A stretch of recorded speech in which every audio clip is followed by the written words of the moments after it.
Welcome, Welcome, Huzannah. Over to you. Thank you so much.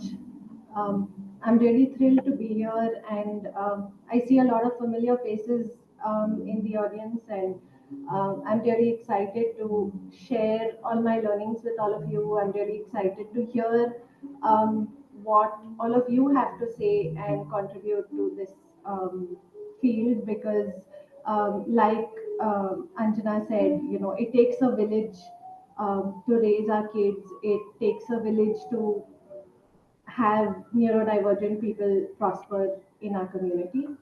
Um, so with that, I just want to say if any of y'all are okay to have your videos on, that would be great, so that I'm not staring at myself talk for the next 1 hour. This is meant to be interactive, and while there's a lot of information that I'm going to be going through, feel free to ask questions in the chat, raise your hand, or even communicate through reactions and emojis as and when you relate to what I'm saying. Um, and with that, let's get to it.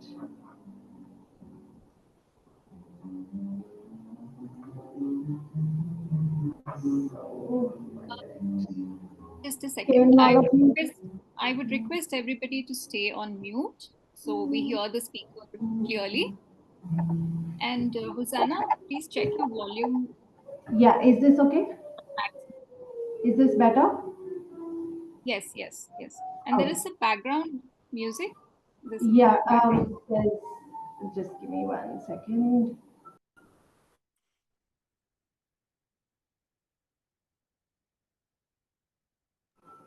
Is that okay? Can you all hear me okay? Or is the background music too loud? Yes, yes. Good now. Okay. So as you can see on the slide in front of you, um, there are a bunch of kids in a bunch of um, big feelings that show up. I wanted to put this slide out here because I resonate with every single emotion that's on this slide. And I want to know if you, as parents and professionals, um, connect to any of these in particular or all of them. Do you see the children that you work with in these pictures, in these graphics?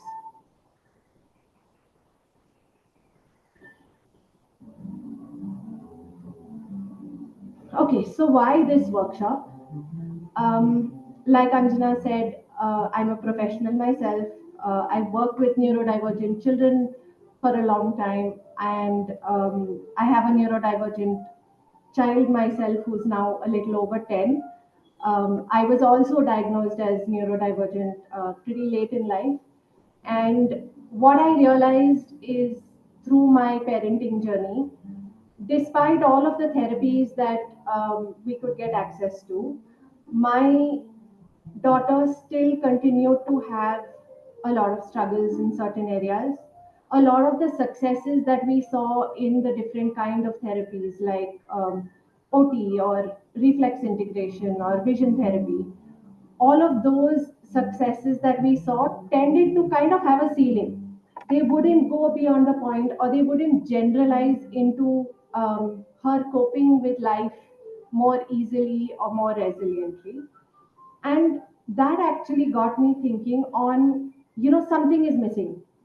Like I'm feeling out of control, and I'm feeling like it led to me starting to feel quite burnt out. It led to me feeling quite hopeless about, clearly there is something here that I'm not catching, because everything that I'm doing is yielding results, no doubt, but not to the extent that I was really hoping that they would. And along the way, I came across a few realizations, and that's pretty much what I'm going to share with you today. um, so let's start with this. The professionals here would be familiar with this pyramid of learning. And what it shows, what it talks about is the different levels of skills that come about. And if you look at this pyramid, what you'll see is a lot of the therapies that seek to fix behavior challenges are the ones that are dealing with the cognitive or the intellectual level, which is the top level of this pyramid. Can you all hear me okay? Sorry, Anjana, you're on mute. So people have been saying that the audio is not Background. loud enough, Okay. and the background is Okay. something that's catching their Okay. attention. The Let me audio just. is clear, but there's a little background music as well. Okay, thank you. Can you all just give me a minute? Let me just shift things around and get back. Yes, yes, yes. Yeah? Yeah, Yeah. yeah.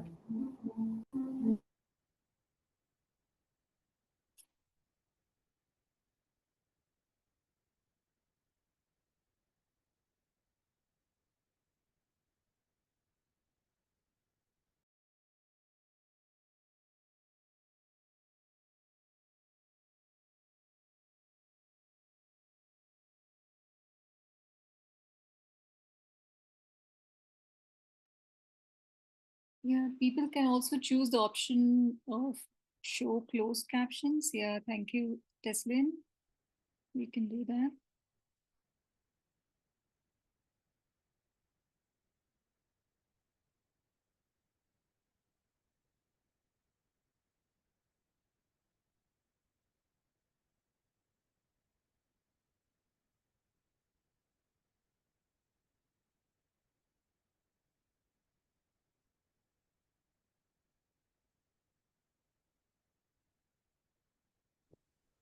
So meanwhile, I just want to share that if you have any concerns related to communication, you can contact us on this number. You can find out more about us on this website. We are also present on social media, Instagram. You can scan this. We're on Facebook called Reach Subodha, a Facebook page, and on LinkedIn as well.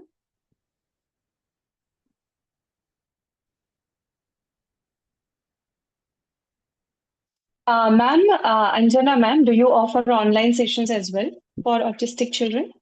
Yes, yes, online sessions as well as a few limited in-person sessions. We'll I Okay. can give you more details if you leave a message on this number. Yeah. Okay, we'll do I'll that. put it up. I'll put it up again at the end of the webinar. That's sounds good. Okay, thank you.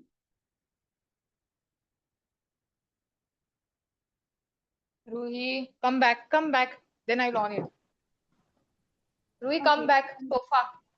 Am I I'll on it. more audible now? Huzannah? Yeah. Yeah. Can you come a little closer to the device and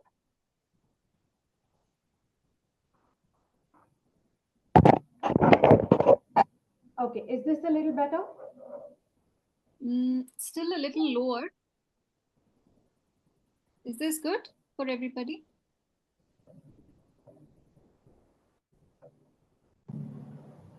Okay. How about now? Is this better? Here and can be seen too. Okay. Okay. Okay.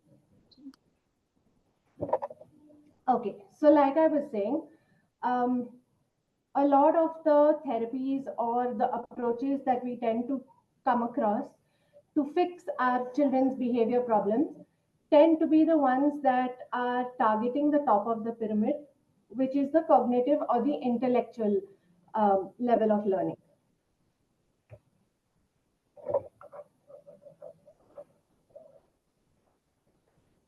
Some of the therapies, you do have them focused on the middle levels, which are the sensory integration, the reflex integration, all of those. But there's one fundamental assumption that is being made here, which is that the central nervous system of the person who is doing the learning is all stable and is fine. And what I realized is that most ND individuals living in today's world and the society that we live in, the chaotic, loud society, most of our nervous systems are not regulated, stable nervous systems. So when we are expecting to fix behavior issues, when we are expecting to learn and have better resilience, it needs to start with the foundational level of, okay, is the nervous system in a place where it is primed to learn to begin with? And I think um, that is something that one, in my experience, the even the professionals who are asking this question during their sessions tend to get results that are longer lasting, that are more meaningful, rather than just a surface level behavior change. So let's see why that is. So this is a simplistic version of our brain, I would say. But it is something that all our brains, this is the way in which all our brains work, even more so for neurodivergent individuals. So if you look at the different parts of the brain, you have the reptilian brain, or it's also called the primitive brain, okay, which is the lower part of the brain. Then you have the limbic brain, or some people call it the emotional brain, or the mammalian brain. And then at the front or the top, you have what we call the frontal brain, the thinking brain, or the prefrontal cortex. And that is where all the learning and growth happens. Okay. However, one big concern that we need to address is the fact that our body works in a way where the survival brain is the first gatekeeper here. Okay, it's the first security guard that is asking, am I safe? And this security guard is only concerned with moment to moment survival. Okay, it is not concerned with, am I going to get a promotion 3 years from now if I work myself, into the ground? It is not concerned with the fact that, oh, I need to grow up and go to college and have a career. It is only concerned with, in this moment, am I okay? And what I've seen with a lot of neurodivergent people, including myself, is that often this security guard is not convinced that we are okay for multiple reasons. Okay, and when it is not convinced we are okay, it does not allow us access to emotional connection. It does not allow us access to making memories, to social interactions, and to thinking, learning, experiencing life in new ways. So my fundamental shift as a parent, as a professional, and even as an individual for myself was to come back to, how can I convince this security guard at the reptilian brain that I'm okay, so that it allows me access to emotional and social interactions, so that it allows me to learn and things like that. Okay. This being said, neurodivergent versions of socialization and emotional connection tend to be different. So, this, like a lot of people tend to have this fallacy that having our kids interact with more neurotypical children will improve their social skills. And I actually think that that is quite traumatizing when the child is already not feeling safe, or is the interactions are not particularly reinforcing or convincing that security guard that, okay, I am safe. So what happens now that we know how this works? This is what we know of how that pyramid of learning is impacted by our nervous system. Okay, if your nervous system is feeling a sense of danger or feeling a sense of shutdown,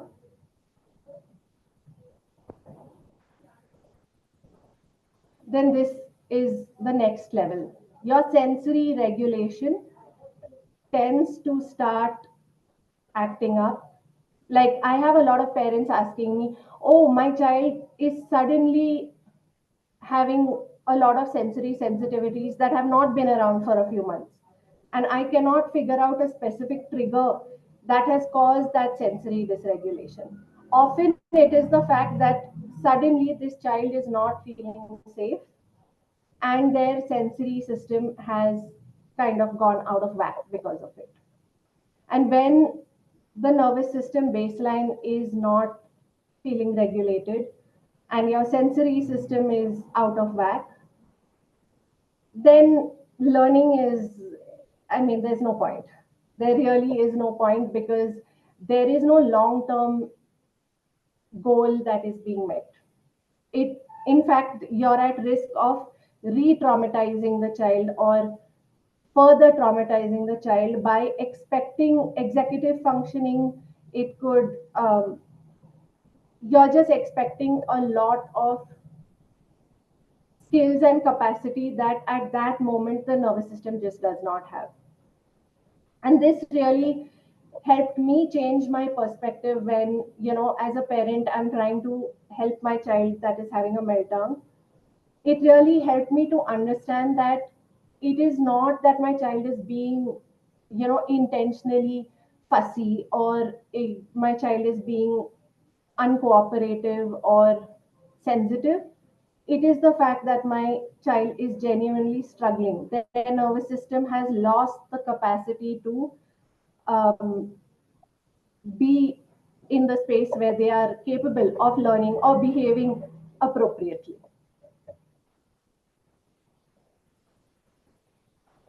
So I don't know if y'all have come across these terms called top down and bottom up methods.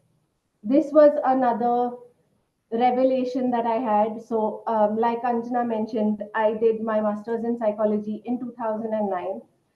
And what I realized along the way is that a lot of the techniques that we learned, like ABA or other kinds of behavior therapy, or even CBT, REBT, any of the cognitive models that we had learned, were not quite um, fitting and were not quite helping clients in the way that they had promised to.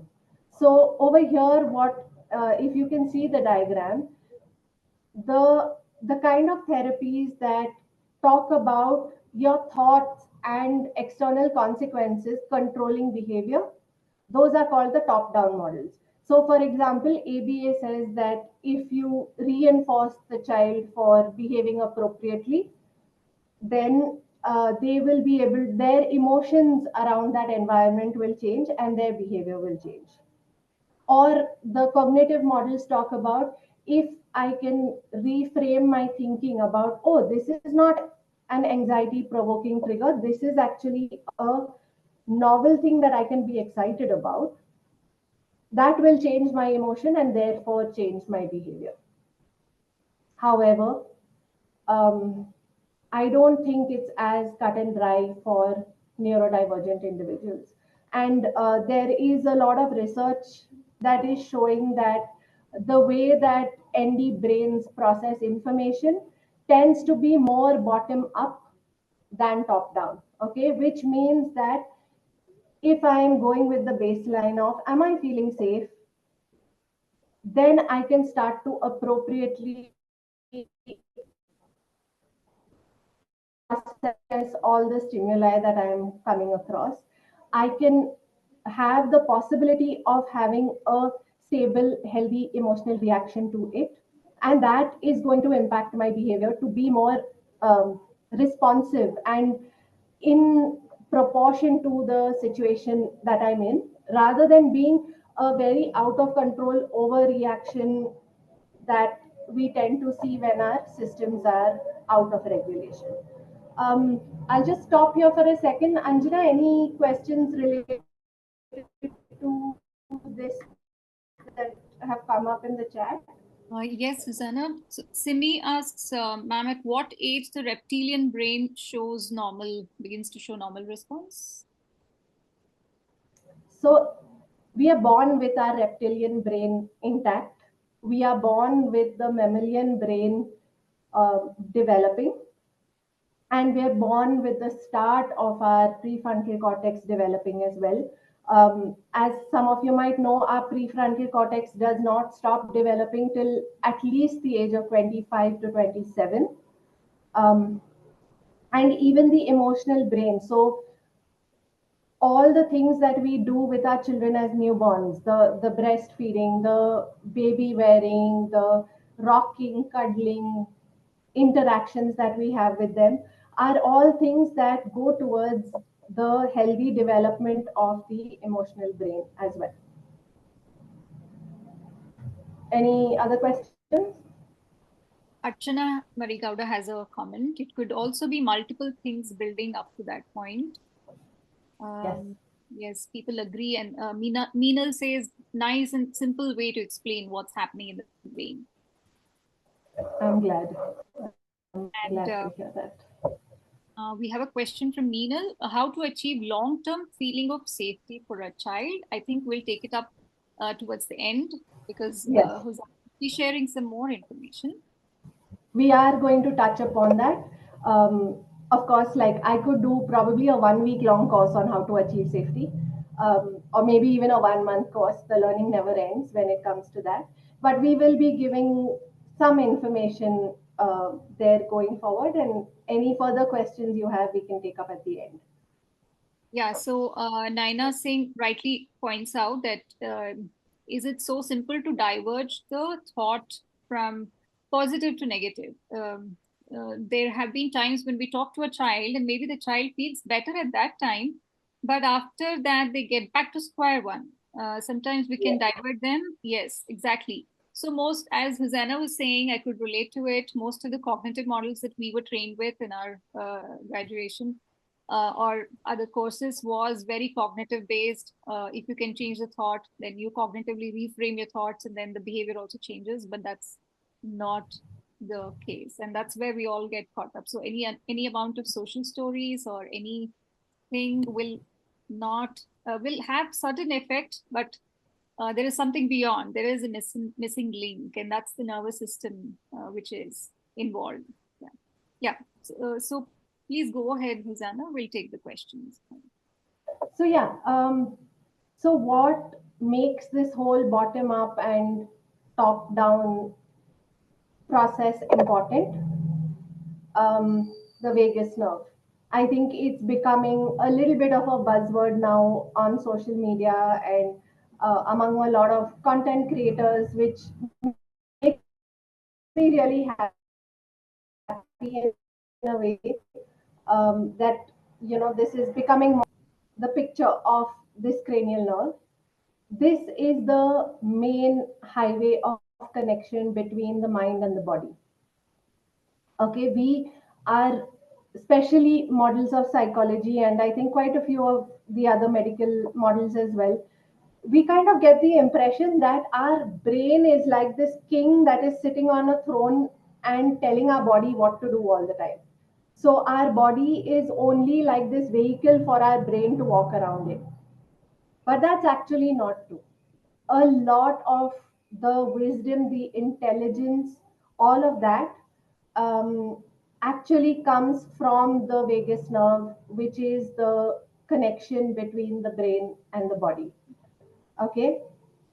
So if you look carefully, you'll see that this nerve goes into the entire torso and it connects to all the important organs like the heart, the lungs, your abdominal organs, the gut. So when we say we have a gut feeling, okay, this is a colloquial way of actually like this is your vagus nerve telling you information that your brain, your thinking brain, does not have or is not able to process at that moment. Okay, this is also a huge part of what we call the sense of interoception.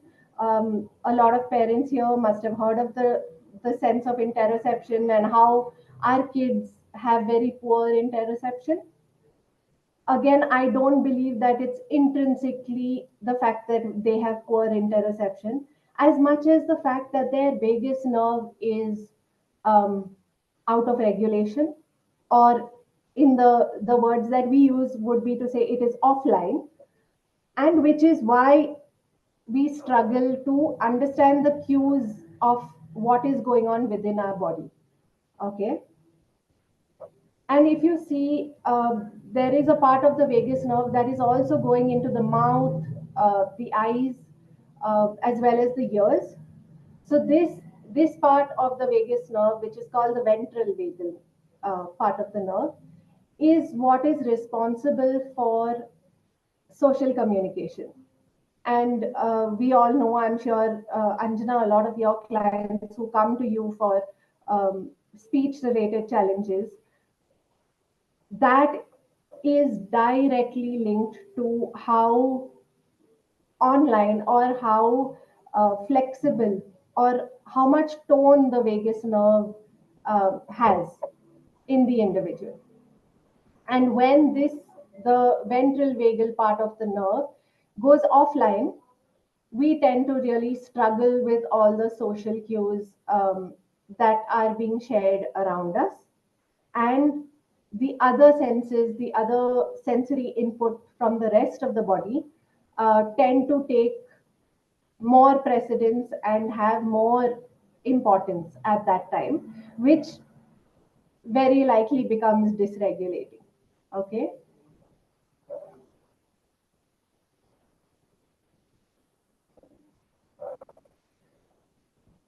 So this is something that completely blew my mind when I came to know this information.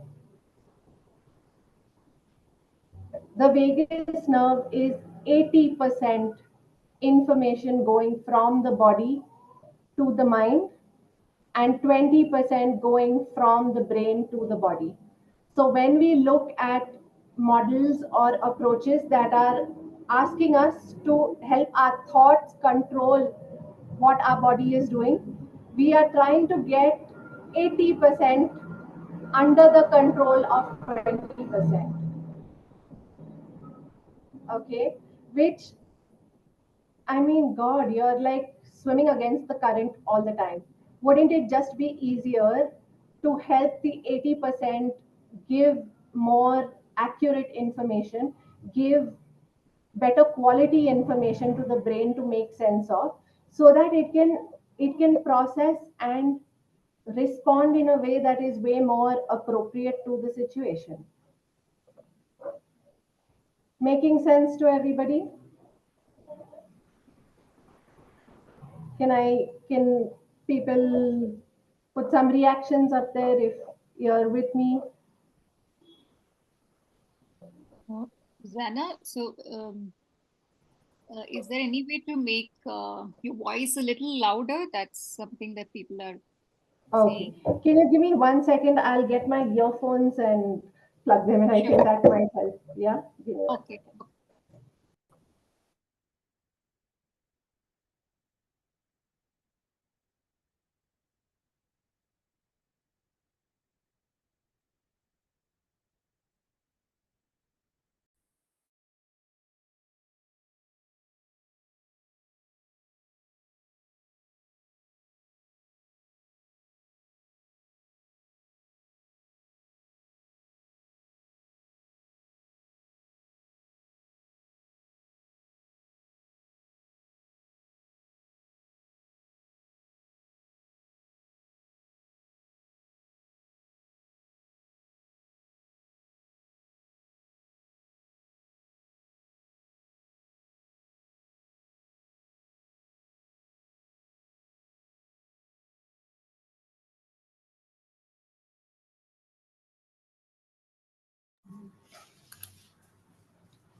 Okay. Is this any better? Oh, much better. Very, very good. Yeah. Oh, excellent. So yeah, like I was saying, we are trying to constantly swim against the current by trying to make 20% of our neurons overpower or overcompensate for 80% of what the body is, what information the body is giving the brain. Okay. And when there is dysregulation of the vagus nerve, then the information going to the vagus nerve might be faulty. It might be like oversensitive, excessively generalized, overgeneralized. Um, Also, things like potty training issues, anxiety, like I mentioned, interoception struggles in general, all come from the fact that there is some dysregulation or there is some issue in the smooth functioning of the vagus nerve. So this is just a little example of how intelligent our body is. Okay, if you look at this EEG, it shows how much of the brain is engaged in focusing after 20 minutes of rest versus how much of the brain is engaged in focusing after 20 minutes of exercise or movement. And how often do we hear of our kids being told, no, no, no, you need to sit down in class. My child, parents get complaints where, oh, my child is constantly moving around in class. They are not willing to sit. This is their body actually being very intelligent, because when they are sitting, their brain is not able to function and focus in the way that is needed to learn. So their body is communicating to them, hey, maybe if you start moving, I'll be able to focus better. And that's what they do. And typically, a lot of neurodivergent people actually learn better when they're moving. So again, how do we accommodate what the body needs rather than just blindly following certain protocols that we've had in place for a couple of centuries?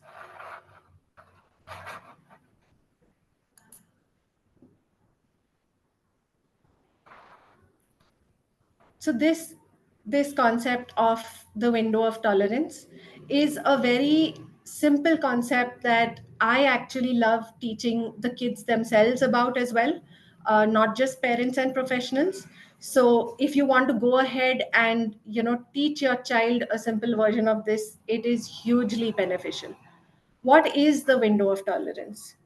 If you see this river, our window of tolerance is similar to a flow state in which, like much like the water in this river, we are flowing along gently and everything is okay. We're calm, we're relaxed, which is not to say that like everything is perfect. No, if there are obstacles, if there are challenges, we feel largely like, okay, I can handle this. It's not the best thing in the world, but I think I can manage. And that capacity to feel that, oh, I can manage, is something that constantly shifts. Okay, especially with neurodivergent individuals, our window of tolerance tends to be a lot narrower than neurotypical people, and it tends to fluctuate with what is going on inside our bodies, the state of our nervous system, the environment that we're in, and it's very sensitive to changes. So as you can see here, our window of tolerance can expand and can shrink, not just from day to day but from moment to moment. So, for example, a sound or a particular triggering stimulus that did nothing to trigger your child 10 minutes ago could now very well cause sensory overload or sensory overwhelm, or melt down, shut down, any of those things, if their window of tolerance has narrowed. Some of the things that expand our window of tolerance is things like meditation, listening to music, engaging in special interests for neurodivergent people, interacting with sensory play that is soothing or comforting, yoga, OT, nervous system work, all of these things increase our window of tolerance. So when our vagus nerve is doing well, our window of tolerance tends to be more expanded. Some of the things that can cause shrinking or narrowing of the window of tolerance tend to be sensory issues. If your child is in pain, they will have a lower or a narrower window of tolerance. And some of the examples of the window of tolerance come to me where like parents say things like, oh, he cries for something very, very small that is different. Like he wants a blue glass to drink out of, and if I give him the green glass, then he will have a 45-minute meltdown. To us, it seems like a very small, silly thing. But to him, it was something that caused him to overflow or go out of his window of tolerance. Somebody has asked the question, define tolerance. In this situation, tolerance equals being okay with. Okay, so not necessarily loving the situation. For example, my daughter had major issues around loud noises during parties a few years ago. Now her window of tolerance is that she tolerates it, she doesn't like it very much, but for her it is worth putting up with the noise and dealing with the sensory discomfort because she enjoys the party and because she is able to not go into dysregulation. She is able to tolerate it and have fun. So, a little more about this. So, this is very important. Parents tend to struggle with, okay, when I tell him to do XYZ, he has a meltdown. When I try to handle the meltdown, it gets worse. Things escalate. He either goes into, aggression or emotional outbursts or shutdown or any of those things. So if you look at the red and blue arrows where they start, that is the start of like a low level of dysregulation, where if you employ particular strategies, which we'll be coming to, it is possible to bring your child back into their window of tolerance. If that does not happen and they go into either what hyperarousal means is basically very, very high activation of the nervous system. So we're talking fight flight. You must have heard the terms fight or flight. And hyperarousal, generally the colloquial term is freeze or shut down. Once they have moved outward, then they have gotten out of the capacity for you to be able to bring them back into the window of tolerance. So when we say we want to expand the window of tolerance, we need to do that at a time that is not when they are already struggling with their window of tolerance. It needs to happen when they are already relaxed, calm, and their window of tolerance is having a good day when it's expanded for that moment. Yeah.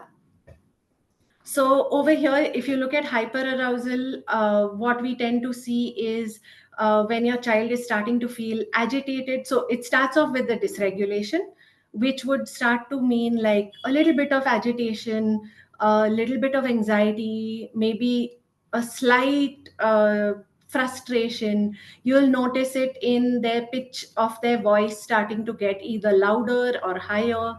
You might see them ball up their fists as they start to talk, or even tighten up, like whatever way.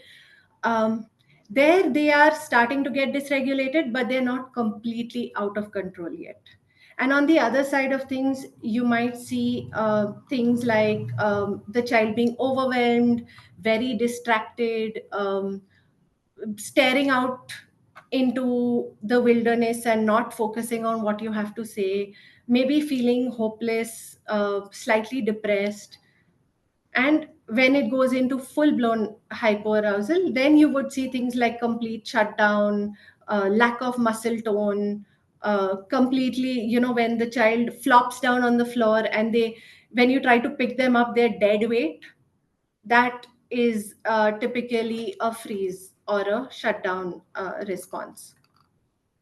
And again, these things also go along with physical manifestations, such as on the hyperarousal side of things, you would probably see things like constipation, lack of hunger or thirst, the muscles being a little extra tight, hyperactivity, not being able to settle down, anxiety, rumination, lots of verbal repetition. And on the shutdown side of things, you might tend to see excessive hunger, excessive running to the loo all the time, very low muscle tone in the body, complete lack of interest, sometimes even with things that were a special interest a few days ago, or even depression. So, what do we do with these things? One of the biggest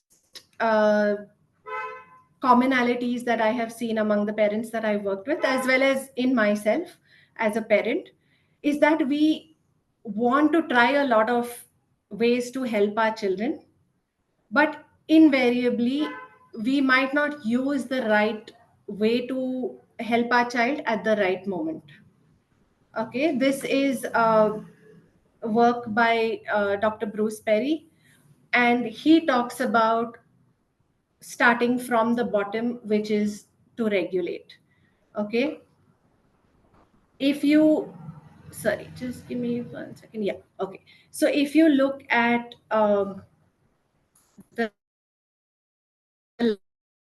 last, let me go back to the last slide. Hypoarousal, when they've completely gone off the banks of the window of tolerance, that is when you need to start with regulation. At that time, no other method of relate, reasoning, explaining things, like, explaining, making threats, like, a lot of parents will say that, oh, I told him if he doesn't behave himself, he will not be allowed to go meet his cousin on Saturday. That's not going to work when your child is already in a meltdown or in a shutdown state. And nor, by the way, is saying that, okay, if you calm down, I will give you a chocolate. That's not going to work either, because they're already in their primitive brain. They're already in their am I safe part of the brain. So when they are there, the only thing we can do is firefight the situation. And I think this is where we make a lot of mistakes, me included. When we are firefighting, we only need to be firefighting. We do not need to be having a conversation.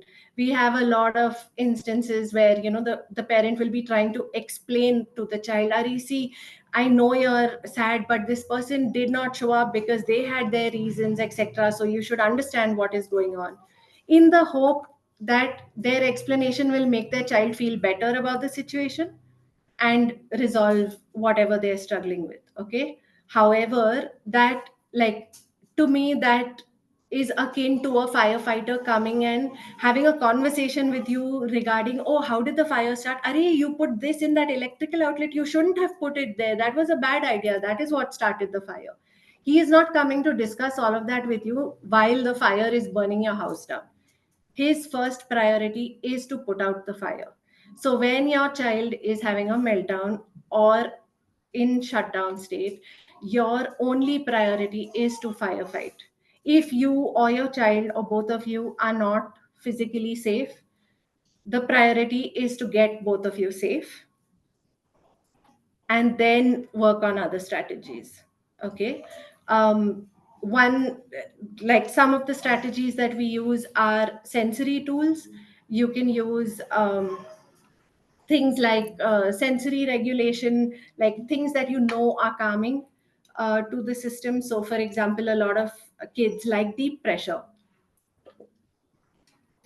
Using deep pressure in that moment, or using, if they are in a meltdown state, um, rather than telling them, okay, okay, wait, sit quietly for 5 minutes and then I will attend to you, letting them do certain movement related activities like jumping jacks or wall push-ups or heavy work.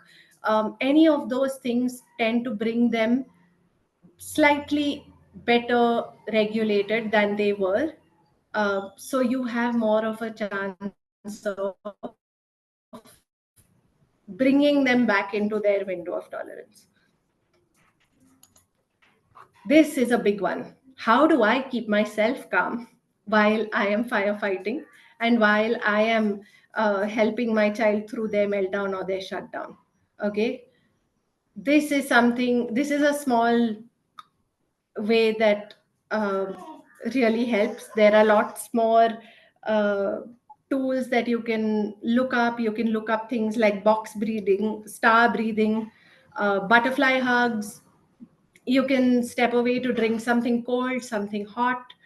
Um, Sometimes even taking a break and going and sitting in the loo for 2 minutes till you're able to calm yourself down is more helpful than trying to interact with your child when you are not feeling calm. It's very, very hard to stay settled and sorted and help regulate your child, because we have nervous systems too, and our vagus nerve is really getting shaken up when our child is dysregulated. So it takes a lot of effort, no doubt. But what I found is practicing all of these tools when I am calm or when I am a little bit irritated outside of those meltdowns and shutdowns gives me the muscle memory. It gives my vagus nerve the practice to be able to regulate myself and my child when the firefighting situation shows up.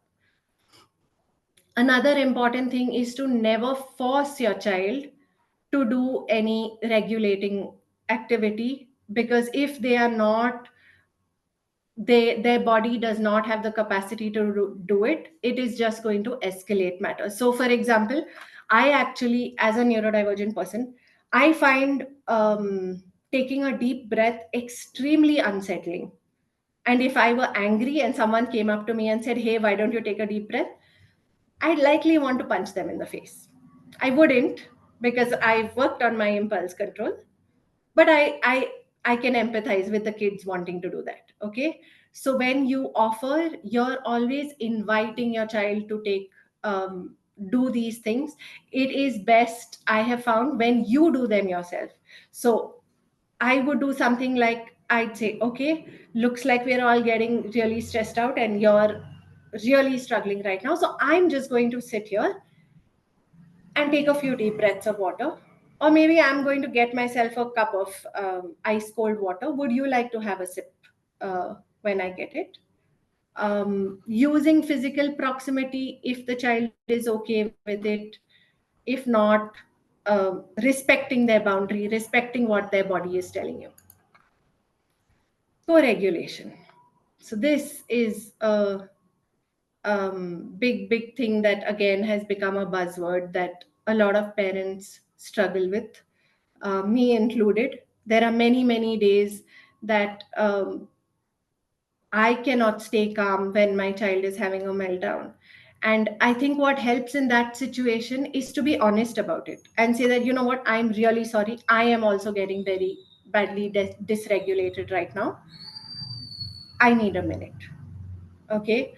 A big thing about regulation which actually makes me really sad, is that there's a lot of emphasis, like especially around behavior therapy. They talk a lot about self-regulation, and but what is self-regulation? Self-regulation is actually co-regulation that the child has received in their early years, particularly, but continues to receive, that the child has been able to internalize. So they have learned from a trusted adult that has done things to help them calm down when they were babies or young children. They have learned that, oh, when my mother rocks me, I feel calmer. So I will rock myself and I will settle down. Or my mother used to sing to me and I used to feel calmer. So now I will either sing to myself or listen to music and calm down. So we cannot expect, especially neurodivergent children who anyway have sensitive nervous systems, we cannot expect them to start self regulating themselves out of dysregulation. And then expect them to do it without having put in so much of this co-regulation work. And I think our societies, if you look at all our traditional practices, like the children sleeping in swings, or things like grandparents telling stories to all the grandchildren in the joint family, those were co-regulating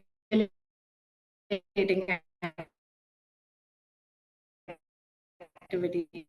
Or the women who would cook the meals, and while they were preparing, cutting vegetables, all of that, they'd be sharing their struggles, their challenges, getting interaction from other people in the house. And we've kind of lost all of that, haven't we?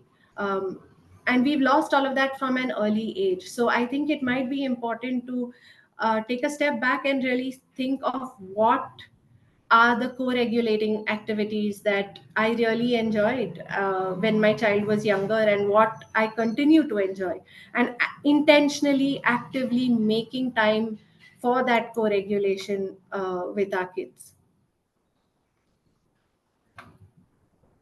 Yeah, this is just a little more of what I was saying. Modeling the activity, thanks to mirror neurons, the brain of your child is going to benefit from whatever activity you're doing, even if they don't partake in it. Using body posture and gentle eye contact. Sometimes I've noticed, like, a lot of us tend to want to really get involved and enthusiastically have a conversation with our kids when they're struggling. But that can be too much for the nervous system of our children. So at those times, maybe thinking about sitting next to the child instead of facing the child, or sitting even back to back. That is something that a lot of children really, really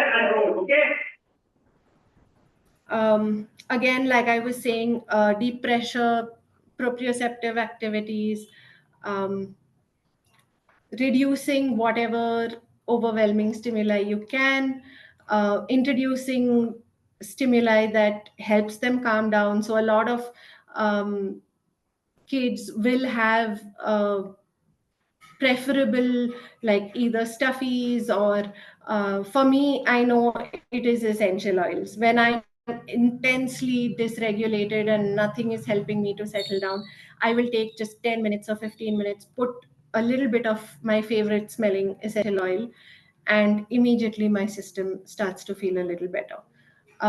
Safe spaces, again, in the house, or at school, which is not like a you have to go there and calm down kind of place, but a nice, cozy, comforting corner that they like. So, for example, my daughter has a cardboard box that she goes and crawls into, and that's her favorite place in the whole world. And that's where she goes to when she's really struggling, and she doesn't want to uh, co-regulate actively. So in that case, she will go and sit in her cardboard box, and I might just go and sit there maybe 10 feet away, 15 feet away. And when she's ready, she will come out of the cardboard box and start to have a conversation. Huzannah, I would like to just pause you here and Sure. just add something that I was relating to as you were talking about when to practice these things. So, pregnant ladies, when they go through these classes of breathing, right? It's called Lamaze method or something. So, where throughout your pregnancy, you practice those breathing techniques, so that when you go into the OT, you know, your body knows, your nervous system knows how to breathe and get through the process, right? So it's the same logic here, right? So we need to make sure that these things are practiced not only in the moment, right, but also when things are calm and when we are not actually firefighting, so that Absolutely. the brain knows that this is what I need to get back to when Yes. fight or flight happens, fight, flight, or freeze happens. So that was one thing. Absolutely. That was one thing that I could relate to, and also some of the ancient methods that we used. Yeah, a lot of that definitely helped us with co-regulation. And these days we're more stressed because we don't have that natural co-regulation. Yes, that's true. Thank you. So we have some questions. Sure. We'll take it up towards the end. Yes. Yeah, I would prefer to just finish. It's just a couple more slides. And then we can take all the questions together.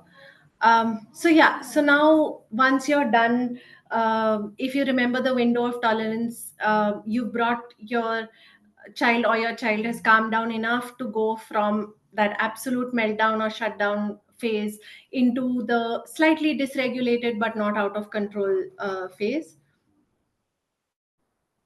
You can start to use connection at that point to further bring them back into their window of tolerance, or even once they've come back into the window of tolerance, to further solidify the connection, solidify the relationship that you have, so that the nervous system can bank on you and can take support from you the next time around when there are high levels of dysregulation.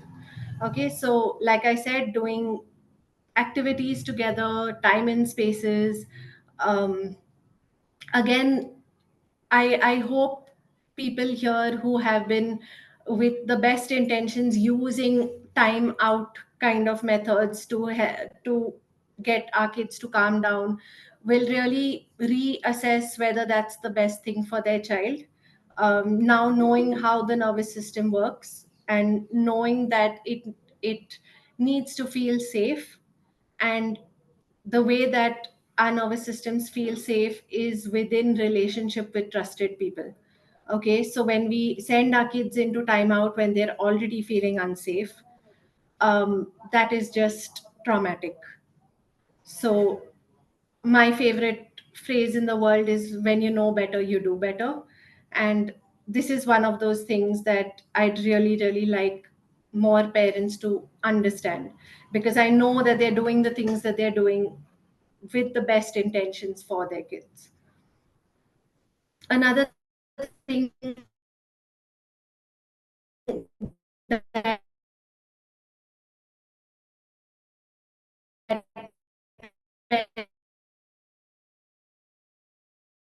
parents often struggle with is like, but what do I do? If none of it is working, that's be give your child, and that is the biggest gift that you can give them, to be able to come back into regulation and build their resilience over time. Focusing on how you can support them. What can I do that will help them cope better with this situation? What can I do that is going to um, support their resilience the next time they're thrown into this environment? Is there something that I can do to help them through it? It also, as a parent, when I get extremely dysregulated because my child is dysregulated, it really helps to remember specific memories of when she was cute, or when she was funny, or when we did something special together. It helps my nervous system to not see her as a threat. Because remember, when our kids' nervous systems are dysregulated, our nervous systems are threatening to go into dysregulation as well. So whatever you can do to bring your own nervous system back into regulation during connection is huge. Then we have the reasoning. So for me, the priority is simple. When your child is in their window of tolerance is when I would do all of the reasoning and reflection and learning, because that is when even they can access what happened and what they struggled with and what they will come up with in terms of solutions. Okay, we often tend to assume intent. Like we see that, oh, somebody shouted and then my child hit them, so we assume my child got upset because the other child shouted and so he hit them. But have we asked, what did our child go through when that other child shouted? It wasn't the fact that the child shouted at them, but the fact that maybe it really hurt their ears. The volume of the shout caused them to instinctively go into fight or flight and hit the child. So, does that make it okay? No, it doesn't. But having that conversation while the firefighting is going on is not effective. You need to be having that conversation when the child is calm, regulated, and settled. Another really good tool that I picked up along the way is this thing called declarative language. Um, Often, a lot of parents will say, "Oh, I asked my child, how are you feeling?" And my child gets more dysregulated. Even if they were not dysregulated, they start to get dysregulated when I ask them those questions. Why? Because it might feel too overwhelming. Might feel like too much of a demand on the nervous system for a sensitive nervous system. So using phrases like, I noticed that this is what happened earlier. Can you tell me more about that? Or just saying, I noticed this, and seeing what they have to say about it. Like I mentioned, helping them understand their window of tolerance. So talking to them about, like, okay, this is what happens. You do have a meltdown because your nervous system is a bit sensitive. And when it goes out of your tolerance, you have these reactions, and helping them separate the shame and the guilt. And most of our kids don't want to behave badly. They really feel bad after they've done what they did when they couldn't control themselves, and then they feel really really bad about it. They feel bad about themselves. They internalize, like, I am a loser, I cannot do anything right. So helping them understand that, no, this was your brain trying to survive, and that's okay, it happens. And is it okay that you whacked somebody on the head? No, it wasn't okay that you whacked somebody, but let's work on it now. Let's work on preventing you getting to the point where you're going to whack somebody again. Yeah, so brainstorming, problem solving, collaborating on ideas. Sometimes we give them suggestions like, for example, just walk away.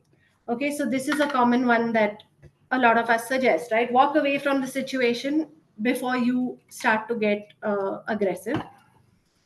Someone like my daughter is so anxious about every how she's coming across in that moment with the person, that she does not have the capability to walk away at that time. So if I'm suggesting a solution that does not work for her, it's going nowhere. So helping them process, is this something that is accessible to me at that point, is really beneficial. Modifying and being flexible about your expectations. Again, if your child is having a day when their window of tolerance is narrower, then your expectations about that need to change. Your expectations of how they're going to handle their regular situations need to be lower. And I think this is a huge skill that they need to learn for themselves as well, because neurodivergent nervous systems don't have days when they are like everything is equal. We will have really good days when we are exceptionally productive, and we will have bad days where everything is triggering, we go into sensory overwhelm and we can't do anything at all. So it helps with advocating for themselves as they go ahead in life as well. So again, very important skill to teach them. um, Creating ND affirming community, helping them see that, like, no matter how much you as a parent or their professional tells them, like, it's fine, you're different, that doesn't make you bad. If they are primarily in a neurotypical environment 24/7, the subtle cues that they get from everybody else for the challenges that they are having are going to be very dysregulating. They are going to be affecting them at a very unconscious or subconscious level. So it's important to also intentionally create community, to create to talk to them about other ND individuals. So for example, my daughter had a presentation to do in school, and she did it on Simone Biles, who has ADHD. And even her teachers had no idea what kind of struggles that Simone Biles had overcoming the ADHD to. But that's also what made her a really good sports person. So it helps to have the child reframe all the struggles that they are going through the lens of, like, oh, I'm not alone. It's not me. I'm not broken. Okay, so scaffolding is the last bit. Um, this is also something that is a lot of work for the parents, but it is absolutely, in my mind, absolutely essential for helping your child from a nervous system lens. I'm sure a lot of us are doing it already without knowing the term. Basically, what this is we are keeping their life experiences at the boundary between the window of tolerance and dysregulation. So that is how we are challenging them in a good way. That is how we can expand their capacity and their resilience bit by bit, moment by moment. Um, and over time, you will see a hell of a lot of growth, even with those um, momentary shifts that you have been doing for your child. So an example of this is noticing just how much the child is able to learn. Are they getting excessively dysregulated when they're trying to learn something? If they are, you need to break it down. You need to help them in one way or another. So the different kinds, Anjana, if we're just finishing in a couple of minutes, once I'm done, could you share the link to the feedback form? I will be sharing that link, folks. Those of you who want these slides, as well as a few exercises like worksheets that you can do to understand more about these concepts in relation to your specific child and your specific situation, please fill in the feedback form, and I will send it to you.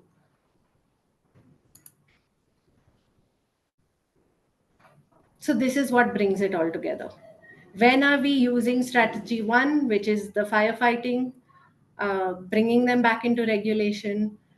When are we using strategy 2, which is connection or relating? Okay, sorry, Anjana, I'll just send it across. Just give me a second. So yeah, strategy 1 is the firefighting. Strategy 2 is the relating or connecting with our children, and strategy 3 is the reasoning and scaffolding.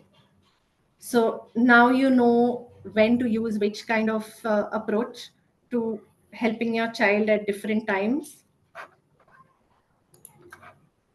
And just a quick summary of what we've covered.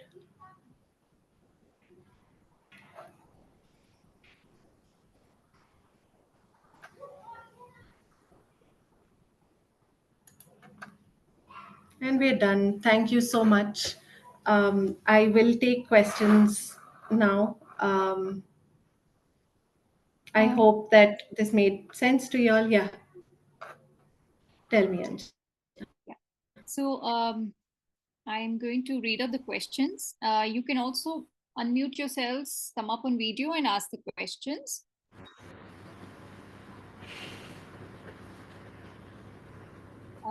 Yeah.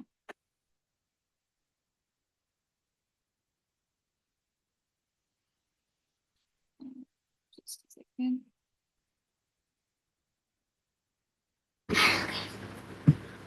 So Naina Singh asks, does that movement aspect that you mentioned, which helps in focusing, does it apply to only some kids or to the majority of kids? Hi. I seem to have dropped off due to network issues. We can hear you, Huzannah. Yeah.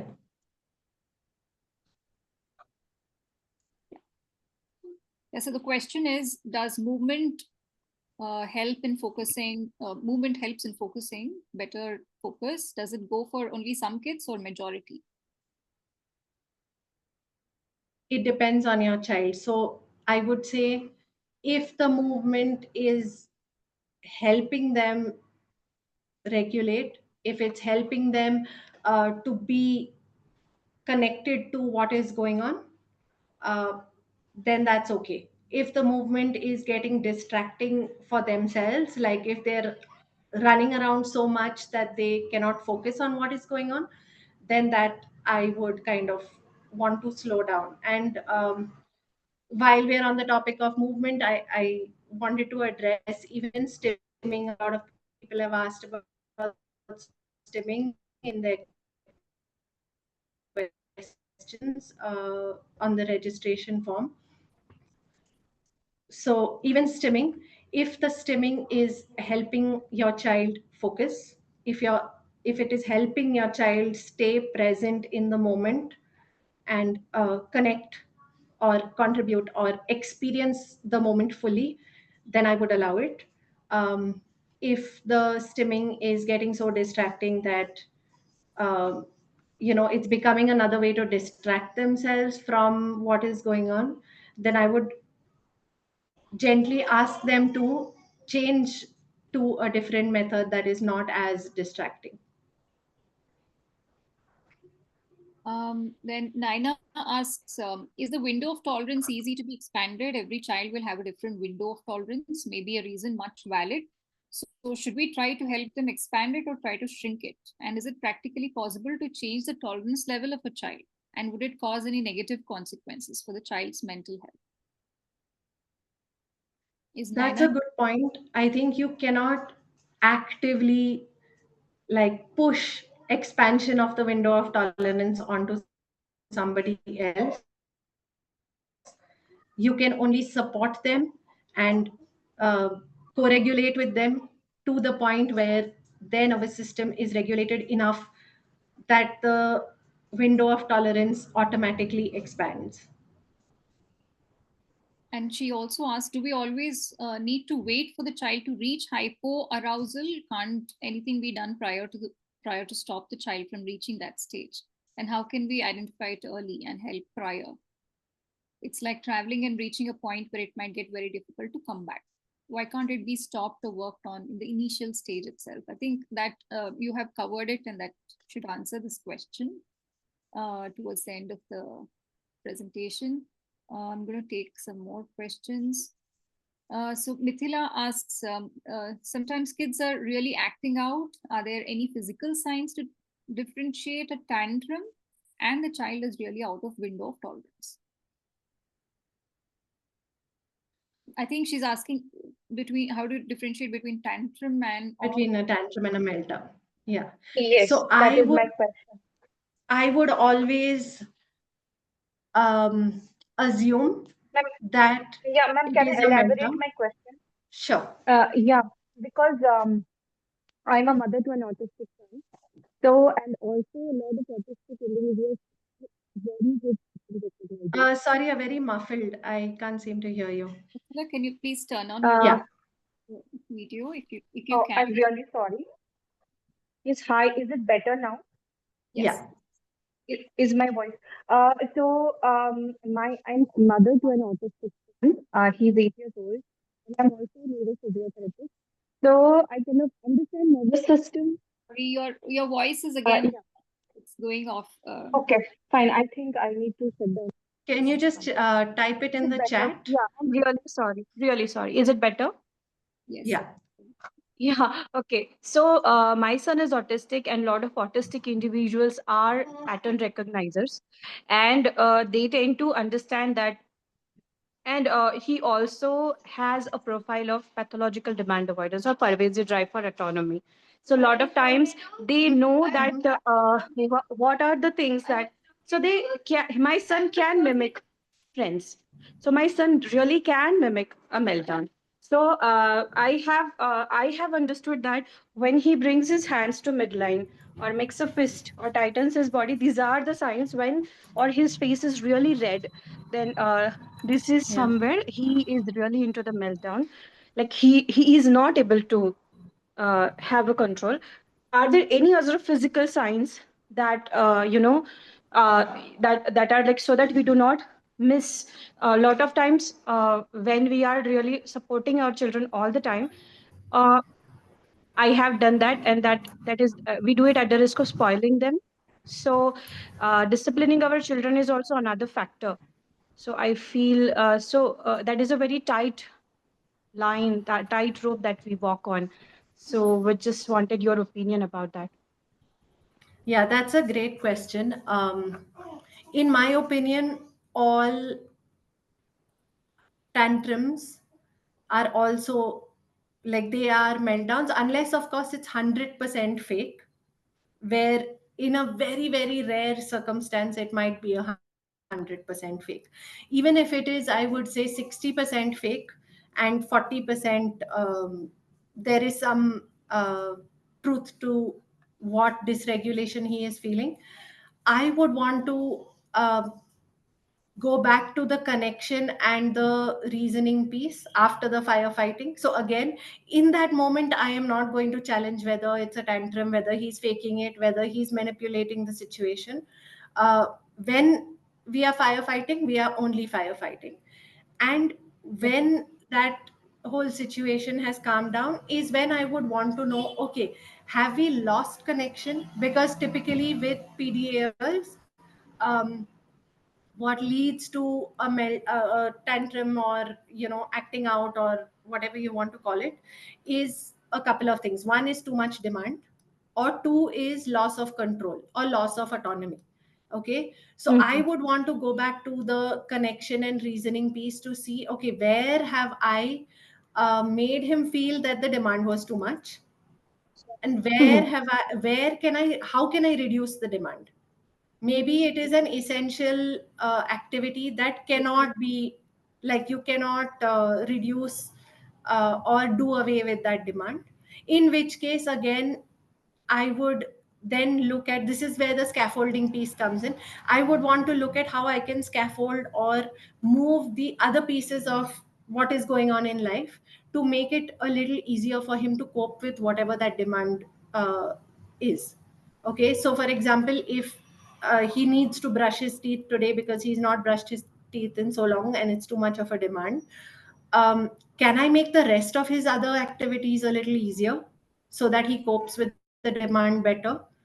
Okay, or have I unintentionally caused him to feel like his autonomy is threatened, and maybe can I give him back that control and that autonomy, while still maintaining that boundary that yes, teeth have to be brushed. So for example, when my daughter struggles with this kind of thing, I really don't care. Like, if on that day she doesn't want to have a bath, she cannot have a bath. If she wants to sleep in her day ka clothes and not change into pajamas, she can sleep in those clothes. She can choose whatever toothbrush, toothpaste. If she wants to do it in the bathroom, outside the bathroom, with water, without water, she can have n number of choices to reduce the demand that is showing up on her system to help her cope. And then later on in the reasoning piece, I'm going to say, okay, what, yes, you really struggled with the demand of brushing your teeth. Next time when you are having a very low window of tolerance day, is there something that I can do to help you make brushing your teeth less of a demand on your system? And we have that conversation when both of us are calm and relaxed. um, and again, it's, I feel like sometimes we take the whole disciplining and no, the child has to learn this stuff to an extreme, because we as adults have a lot of control over our lives that our kids don't. So it's important to also check that piece of like, okay, are we just doing this because I'm the parent and I said so, or is there a logical genuine safety based reason that the child has to meet this demand? And yeah. I'm just going to pause you. So we have some more questions and people are waiting. So I would like to cut Yeah, in. sure. Go ahead. So, Thank you so much, Huzannah. so anybody wants to, Simi and Neetu Singh and Anubhuti, please go ahead and ask your questions quickly.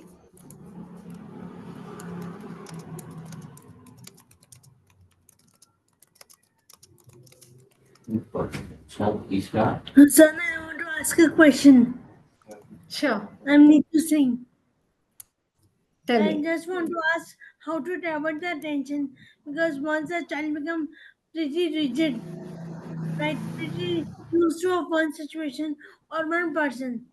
So if that person is not available for any of the reasons, if he is not available maybe for a few minutes or some time, the child starts repercussions, crying, yelling, and whatnot.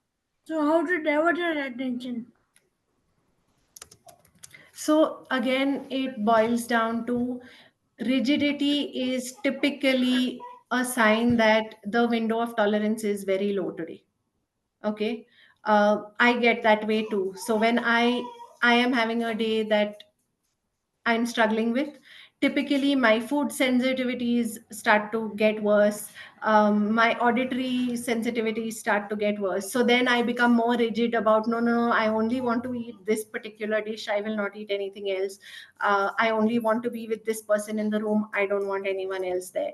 So recognizing that rigidity is coming out of the fact that they are already having a very low or a very narrow window of tolerance. Explaining it to them, validating, acknowledging the fact that it is really hard for them when that parent or the particular caregiver is not around. And when they are calm along with this caregiver, you can start to brainstorm or discuss strategies of, okay, this person cannot be with you 24/7.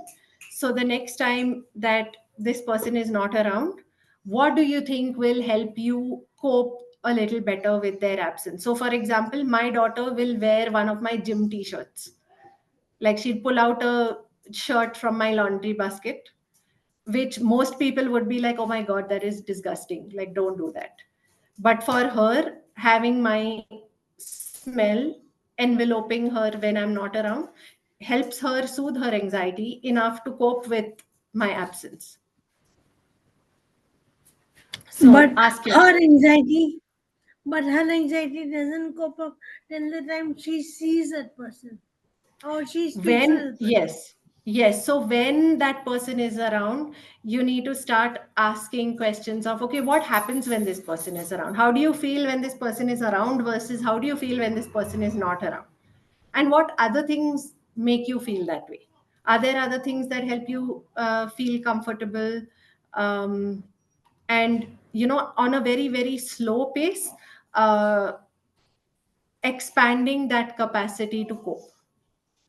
I'm happy to get deeper into this with you over chat or whatever. I'll put my number in the chat as well. For those of you who I couldn't answer very specific questions, But yeah, any of the general questions out there, Anjana, Perfect, any more of because them? I would I urge have Yeah, everyone one because to question. take Google there's one Form. more thing, because my child is a little bit speech issue. Her speech is Okay. also not very clear. Okay. That's why. The moment when she's very angry, she just goes and sits in a corner with a Yeah, silent. And yes, she declares that I'm angry. And While then others she are that's doesn't listening, listen to please take anyone. the Google, please, there's a link that we've shared in the chat box. Please click on the link and fill it in, please, and give us your so feedback. Neetu. Uh, Yeah, sorry.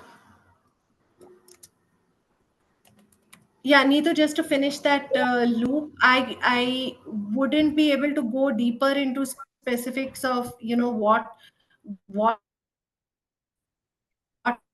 the struggle is, but maybe we could discuss this offline. I will put my number in the chat for those of you who want to maybe book a mentoring consult or one-on-one time, basically, to help figure out what your child could do with. So Neetu, sorry, but in the interest of Yeah, time, yeah, I need understand. to move on Fine, to fine. Please give I your other would number. urge questions. Yeah. parents. I would urge parents to not take up, deeper consultations, not to go off on a deeper tangent here, because there are many others waiting to ask questions. I So have quickly, this one question I wanna ask. This is uh, Anubhuti.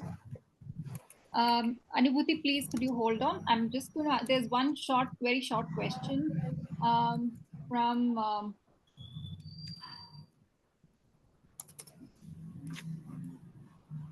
Rohitesh. So he says, sometimes when a child swims, like clapping his hands in front of his face, it distracts the other person and they get dysregulated. So what to do in this case? So I just responded by saying that I think the person who's getting dysregulated needs to regulate themselves first. So he asked, what should I ask the other person to do or respond? Like how does he ask the other person to? What's a polite way of saying, please regulate yourself?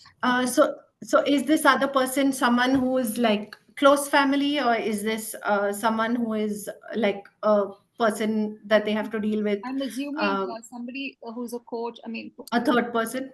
yeah, Okay. third. Not a close family, and a close family already knows, Okay. right? It's somebody else, a third person who he's talking to, say in a grocery store So or a yeah. courier comes in, or he goes to buy something or something of the sort. So there again, I would encourage him to find an alternate way of stimming in that moment. Uh, can he move his fingers lower down on his chest, or um, can he find a different way to stim that is not visual stimming in that moment, just for that moment? Also, for people who are repeat interactions, I would be advocating and saying, you know what, he does this. If this is a struggle for you, let me know and we can um, or let him know and he can move his hands to a place that is not dysregulating, because I can understand why the other person is getting dysregulated. It kind of disrupts the social cues that are coming from the face.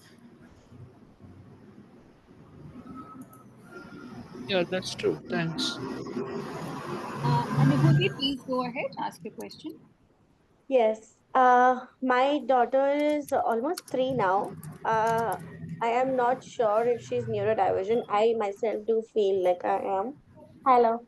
Um, So my question is to do with screens and dopamine addiction, and I have been just going all ban last past 1 week. What has happened due to that is in her sleep also she's been fighting.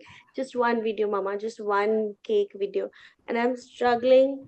And the moment she had access to it, she wanted to just watch, watch, watch, and then sometimes it just gets very difficult to know that it's addictive, to have gone through that and to know that I can still control, but not knowing a way that's safe for both her and me and our relationship, as well as the whole house gets involved, you know. I'm talking to her. So what I have to say here is again to look at the content rather than the actual action. Is like, for example, I know that certain games are very dysregulating for my daughter. So she is only allowed to watch them, to play those games in certain bursts, whereas there are other games or other things that she watches that definitely do help with regulation. A lot of ND individuals use screen time to get their nervous systems into regulation. So it's not an all or nothing. There are some nervous systems that do tend to get hooked onto that constant feedback of the screen, and in which case then yes, I would hold firmer boundaries. But noticing which kind of shows help slow things down. So I would insist, like my daughter's not allowed to watch shorts. I think shorts or reels or any of the shorter timing where you're getting to scroll at a quicker rate is what revs up the nervous system. Okay, anything that slows down and soothes the nervous system, like for example, a lot of people find Minecraft very soothing, whereas other people use it as a way to get activated. Okay, so it again depends on the content she's watching. Anything that is showing you that she's getting dysregulated needs to be heavily controlled, not necessarily banned completely, but heavily controlled. She's very young, so I would say you would need to set up those scaffolding steps a little more carefully, in the sense of doing regulating activities before, after the screen time, doing a lot of sensory play to kind of compensate for the activation that the screen might cause, if it is causing that, and look up shows that are known to be regulating rather than dysregulating. Okay, yeah, my concern is the reels and the short videos only, which creates that.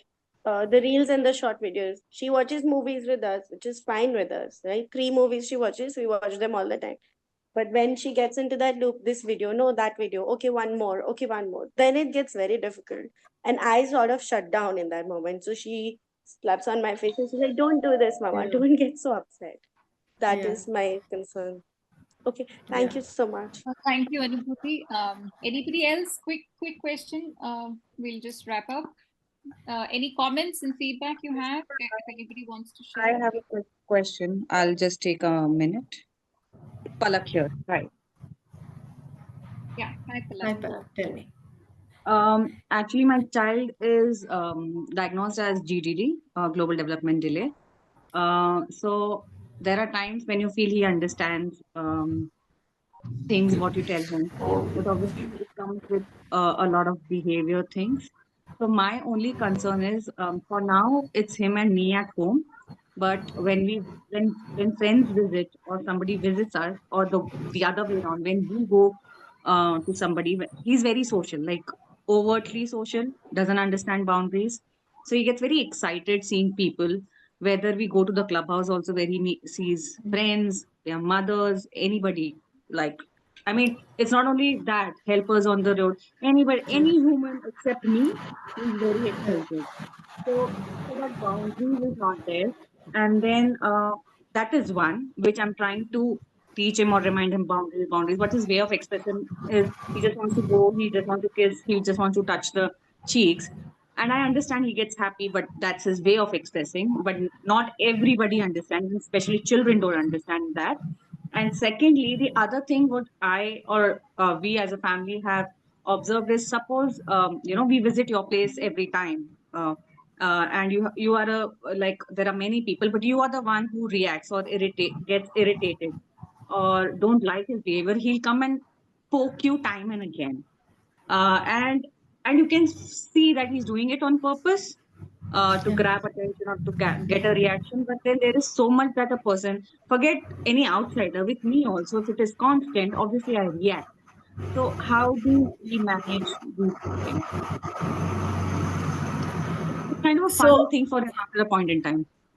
sorry. It's kind of a fun thing for him after a point in time. poking the Yeah. person, or yeah. Yeah. Excuse me, Huzannah. So I Before you again, begin, the first part of what you asked. Yeah, go ahead, Ozan. Sorry, yeah. So the first part of your question, I would say, a lot of the time, the excitement and happiness that we see is also dysregulation.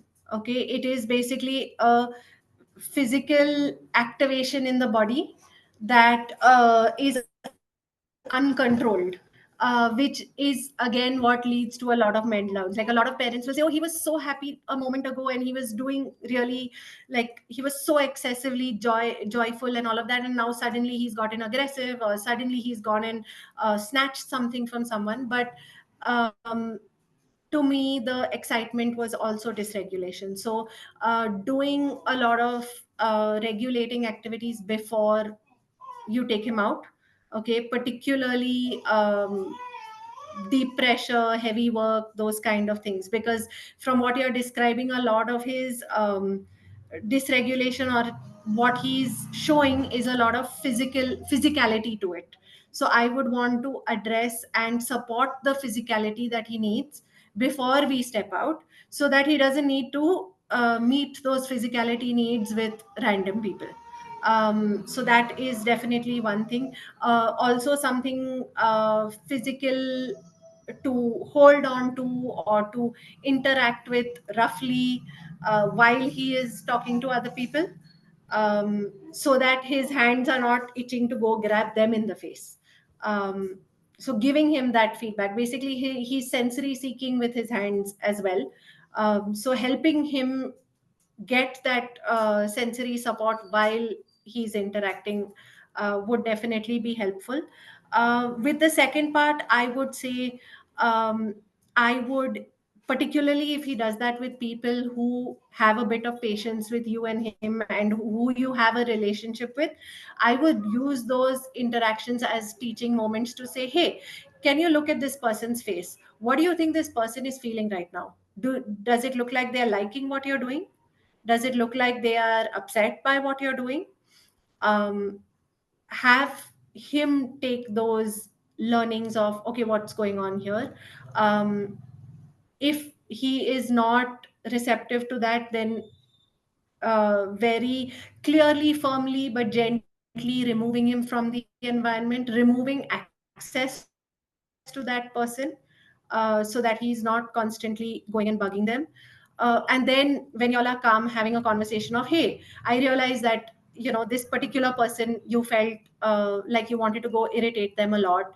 What did it give you? Like, how did you feel when you did that with the person? And he might say what it felt. Basically, in my experience, this is dopamine seeking. The novelty and the joy of seeing someone else dysregulated is very soothing to the nervous system that is dysregulating. um, so helping him realize that, oh, okay, I am seeing this. And then you can provide other opportunities or solutions for him to get whatever he was looking for out of bugging that person. So with people you don't know, I would just very strictly be like, hey, this is not okay, and remove them from the situation. With people who are willing to be patient, this is how I deal with it. So just two things. Like I understand when you tell him get him out of the situation or get the person out. So this I'm talking in perspective to when there are people in the house, like when my parents come home, like visit us. So he tries to bug like my dad, or when I go to my, like, say, brother-in-law's place, he tries to bug my co-sister. So how, I mean, because we have to stay there, whether it's a day, half a day, like whatever, or Correct. more days. Yeah. And it's not a temporary situation, it's an ongoing continuous till Mhm. we are around. Mhm. So Yeah. getting out of the situation, I don't know how can we do that, because it's, we are bound to stay there for whatever reason. One. And Correct. second, I have tried to talk to him or tell him that, the person is not liking it. And then he just laughs and says, "मैं मजाक कर रहा था" types. I Mm. was I was having fun. Yeah. And now he just repeated it, "मैं मजाक कर रहा था." Yeah. So again, that I, concept of having a safe space or a quiet space Anna, within this environment. I would like to Sorry. I would like to pause you, please. Sure. Palak, we're running actually over time, Yes, well over time. and No so problem. I No would like problem. to wrap up the session. And sorry for, I mean, many questions went unanswered, and I know you still have a lot more to. Sana, just please give me the precise time as to when can I call you and have a word with you. Could you please WhatsApp me on the number that has been put in the chat, and we can fix Yeah, up yeah. a time for Yeah, please Okay, make a for whatever sure. time. Thank you please, so much. please make a note of the Please. number. Also, the Yeah. email please I have left for any more questions for mail it to us, and we'll be happy to answer and connect. Thank you very much for thank you, Huzannah, for your time, for generously sharing the information and patiently answering the questions. Thanks everybody for taking out time on a Saturday and joining in.